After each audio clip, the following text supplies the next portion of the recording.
Today I have this 2013 Lincoln MKZ, and I just want to give a quick instructions of how to replace the brake line. Oh, this sucker's running out of gas. Alright, well I better hurry up then. This is the line I replaced. It is on the passenger side.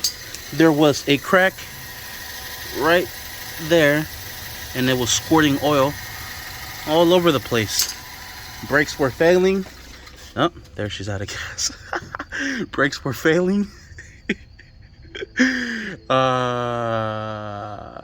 Pressure on the brake pedal was going all the way down, and I replaced it with a new one.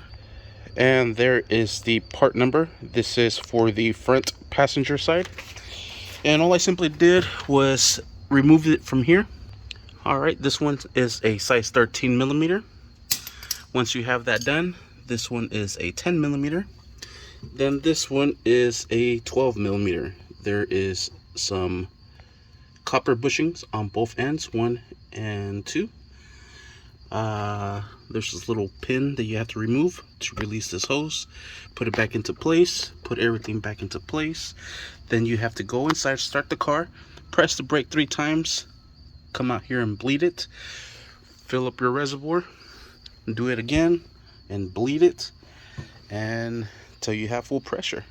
And it's not a how-to, it's just a quick simple instruction video of how to replace this line. Like always, sometimes I just do it and then I'm like, shoot, I should have made a video. But I'm just walking you through.